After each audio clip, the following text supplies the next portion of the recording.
All right. Hey Kyle, good to speak with you again. Be back doing one of our very informal chats.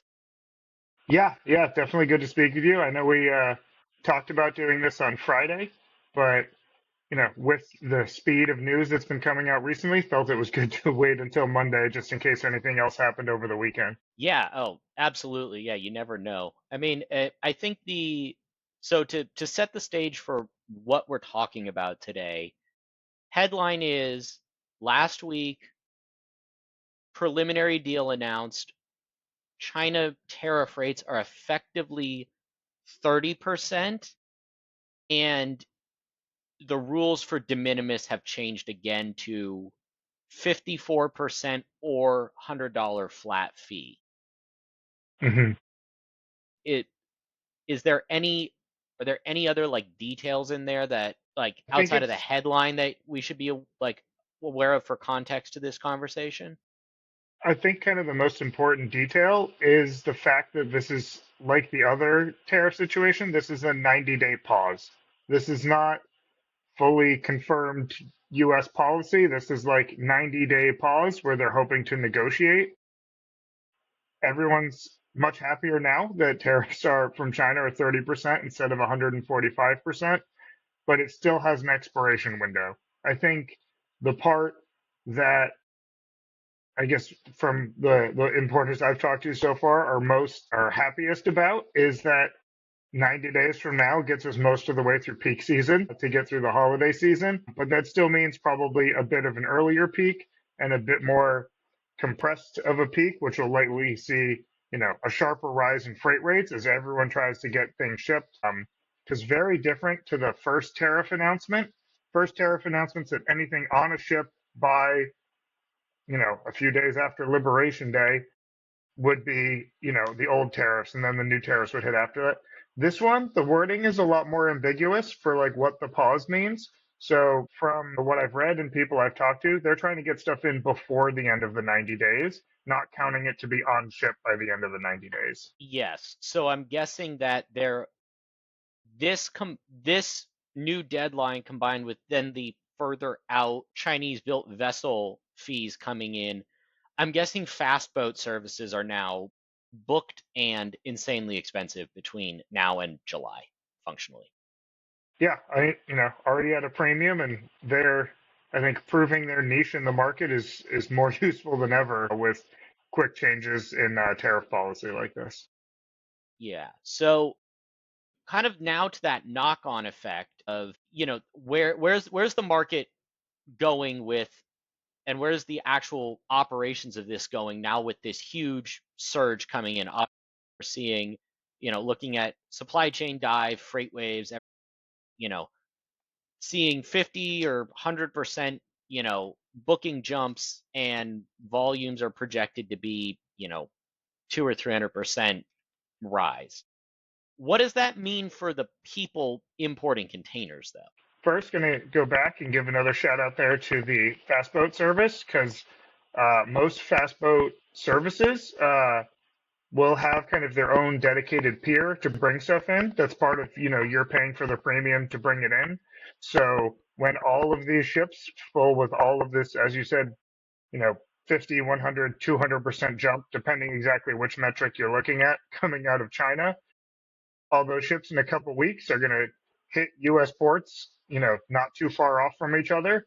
We've kind of seen this before, start of COVID, all the container ships laid up for a few weeks, and there was a huge surge in demand for stuff. This one, obviously, not quite the same, but as all those ships start to get to U.S. ports around the same time, so 3 to 6 weeks from when tariffs were relaxed, we're going to see some vessel bunching, a lot of waiting for berth, for discharge. As the yards fill up, they just don't work quite as smoothly. There's too many containers there, so likely we'll see some congestion and delays, not like starting in the ports, but knock-on effect through the entire supply chain.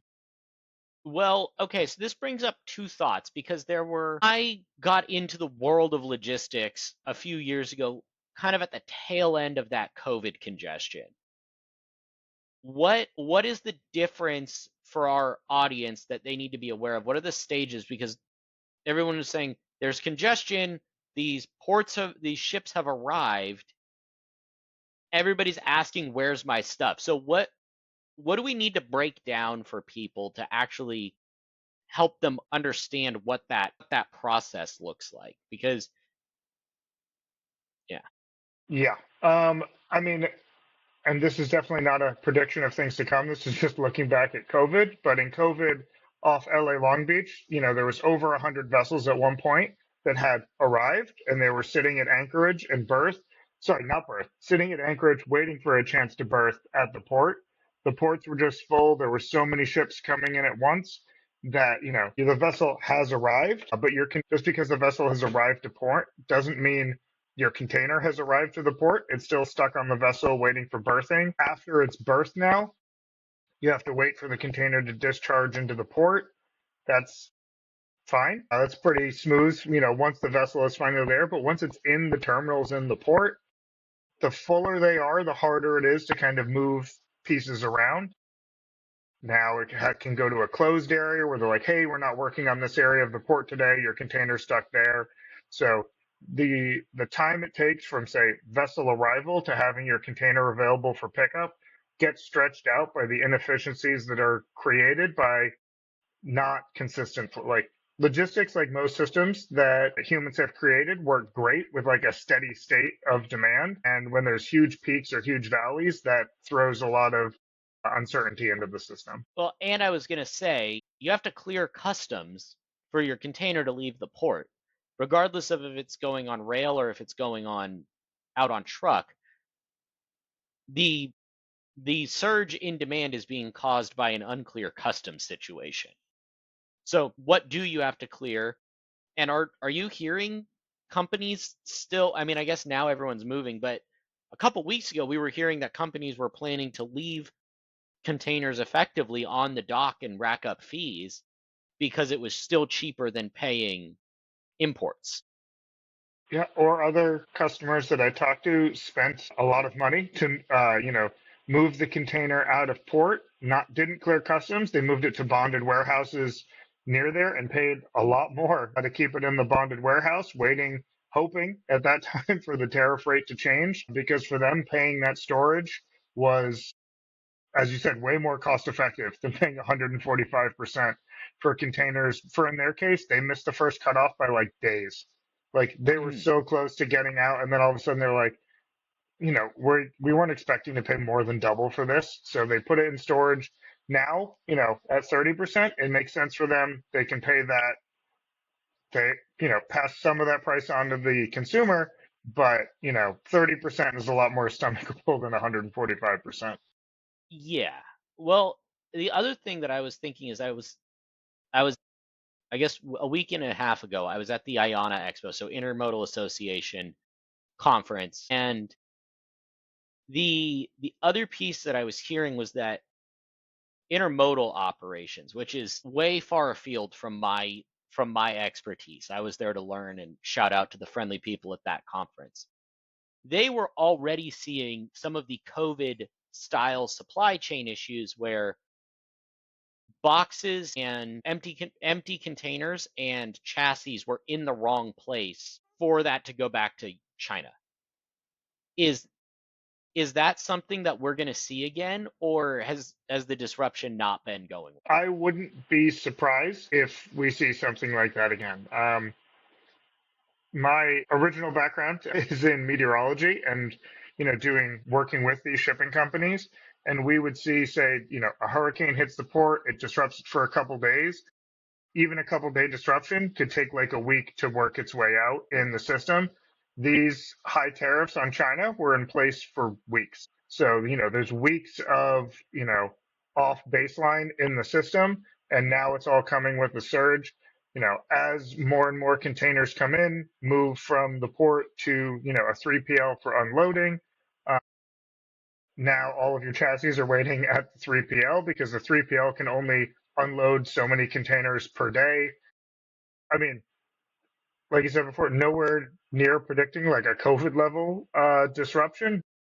Definitely far from normal operations, and uh, stuff will be out of place for this. Like chassis will be out of place, boxes will be out of place for kind of a normal flow of events, and that, is bound to create issues. Yeah, well, and the other thing that I think we're going to see, or at least I've been hearing from the market, is that now with certain the way certain things are being moved around, I'm seeing a big interest in Chinese-based 3PLs that are trying to scale up operations here because they no longer have de minimis.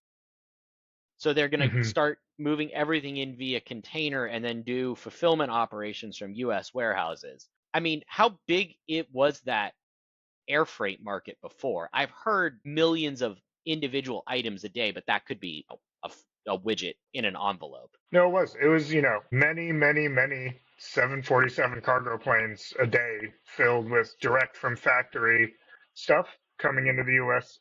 Under the de minimis amount. The business case, based on the tariffs was there, and it made a lot of sense. Which also made, air freight much more expensive than it probably would have been normally. If companies are looking like, hey, we can't ship to Minnesota anymore, like air freight may not make sense for their business model anymore based on that kind of direct from factory to consumer. So, if they're looking to put that on boxes, that's, you know, more boxes that are going to be loaded and put on ships and sent from China to the US. So that's, you know, if you're looking at it purely that way, like it would make sense that we could see a shift from the air market to the ocean market with the end. Well, it's still there, but the virtual ending of de minimis. Yeah. So, or maybe more towards what it was originally intended to be, which was, individuals being able to import some amount of things without having to do customs. But yeah, I think okay, so I mean, that's a solid update. It sounds like we're still waiting for things to shake out. I'm guessing the first of that surge then will probably be coming in week after next. I'm assuming that nobody was able to get anything on the fast boat service, you know, within 48 hours of that rollback being announced. I Two mean, the weeks first week of from, the roll, sorry, oh, the go first ahead. week of the rollback, we saw a pretty big jump. The week after that, so last week, an even bigger jump. So it's going to be, I think, like a building problem as more and more ships with more and more containers come in, Okay. Oh, and and we'll so see what really this we're week does. expecting, yeah, really we're expecting a big peak in, like you said, in end of June, early July then. Okay. Yeah, especially if everyone, we saw in January, a lot of companies shipped a lot more containers than normal, knowing that the Trump administration was coming in and wanting to get ahead of any potential tariffs. Now with, the first 90-day pause and now the China 90-day pause, they'll probably be pulling inventory ahead again for Christmas season to get that in ahead of any increase in the future. I was gonna say, I mean, my understanding is that everything, if you want it for Christmas, from a retailer perspective, it's got to be here by the beginning of September. Yeah, I mean that's even normal. I bet you they aim for July, early August this year to get it in and not have to worry about anything changing at the end. Okay, so it's Yeah. a big crush. Yeah. And I'm sure we'll be back here in the not too distant future. I mean, I hope not. I hope things settle down, but I'm sure we'll be back in the not too distant future with another update as policy changes. Sounds good. All right. Well, thanks for your time today, and we'll keep everyone updated from what we're hearing in the market and seeing in the data. Yeah. Chat soon. Talk to you later.